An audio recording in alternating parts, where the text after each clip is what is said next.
Kita ke sorotan lain, Saudara. Fraksi PDI Perjuangan DPRD DKI Jakarta angkat bicara terkait pernyataan Megawati Soekarnoputri yang menyebut Jakarta kota amburadul. PDIP menilai kritikan dari Mega wajar karena masih banyak kebijakan yang harus dibenahi Pemprov DKI. Fraksi PDI Perjuangan di DPRD DKI mengaku sepakat dengan pernyataan Megawati Soekarnoputri soal Jakarta amburadul. Pasalnya, hingga saat ini masih banyak program yang belum tereksekusi dengan baik oleh Pemprov DKI Jakarta, mulai dari penanganan COVID-19 hingga transparansi anggaran. Bahkan, dalam 3 tahun terakhir tidak ada normalisasi sungai untuk menanggulangi banjir di Jakarta.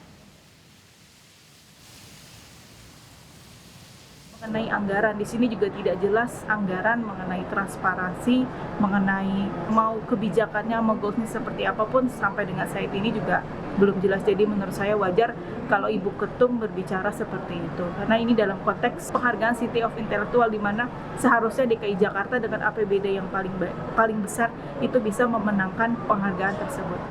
Tetapi persoalannya sekarang saya bilang Jakarta ini menjadi amburadul. Karena apa? Ini tadi seharusnya City of Intellect ini kan dapat dilakukan. Tata kotanya, master plan-nya, dan lain sebagainya. Siapakah yang membuat hal ini? Tentunya para akademisi, insinyur, dan lain sebagainya, DKI Jakarta amburadul. Itulah pernyataan mengejutkan yang dilontarkan Ketua Umum PDI Perjuangan Megawati Soekarnoputri saat menerima penghargaan City of Intellect dari Universitas Negeri Jakarta UNJ untuk Kota Semarang Selasa kemarin. Menurut Mega, Jakarta bisa menjadi kota mahasiswa atau City of Intellect jika ditata dengan baik. Terkait sentilan Megawati, Wakil Gubernur DKI Jakarta Ahmad Riza Patria menilai kritikan Mega itu sebagai masukan bagi pemerintah Provinsi DKI. Menurut Riza, Jakarta sudah lebih baik. Hal ini dibuktikan dengan diperolehnya penghargaan sebagai kota dengan pengelolaan transportasi terbaik di dunia. Kalau beberapa waktu lalu Jakarta diberikan penghargaan sebagai kota pengelolaan transportasi yang baik di dunia. Mudah-mudahan dengan masukan ini kita akan mendapatkan penghargaan-penghargaan lain.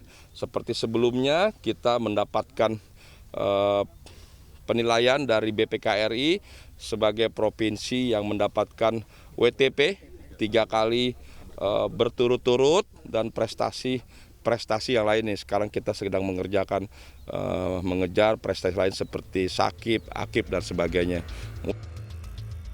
Tanggapan berbeda disampaikan pengamat perkotaan dari Universitas Trisakti, Yayat Supriyatna. Yayat menilai Jakarta hanya fokus pada pembangunan fisik, tapi lupa membangun manusianya. Jadi pernyataan Ibu Megawati diarahkan sejauh mana Jakarta ini mampu mensinergikan antara pembangunan fisik dengan pembangunan manusianya. Jadi ada kesan City of Intellect itu menunjukkan bukan intelektualitas itu dikaitkan dengan pendidikan, pengetahuan, dan pengalaman. Jadi warga kota yang baik itu adalah jika dia sadar, dia menjadi bagian yang tidak terpisahkan dengan kehidupan kota. Penghargaan Kota Mahasiswa atau City of Intellect diberikan berdasarkan riset tim yang dipimpin Ketua Senat dan Guru Besar UNJ Hafidz Abbas. Ada beberapa kriteria yang menjadi penilaian, di antaranya faktor keamanan dan keterjangkauan biaya hidup. Berdasarkan hasil riset tim UNJ, 3 kota teratas yang mendapat penghargaan sebagai City of Intellect adalah Semarang, Solo, dan Surabaya. Ketiga kota ini dinilai unggul dalam sejumlah aspek yang menunjang kegiatan mahasiswa, mulai dari aspek tata kota, keamanan, bahkan beban biaya hidup. Sementara DKI Jakarta hanya menempati peringkat ke-6. Tentu saja ini menjadi cambuk bagi Pemprov DKI untuk memastikan Jakarta menjadi kota yang aman dan layak huni bagi seluruh warganya. Tim Liputan Kompas TV.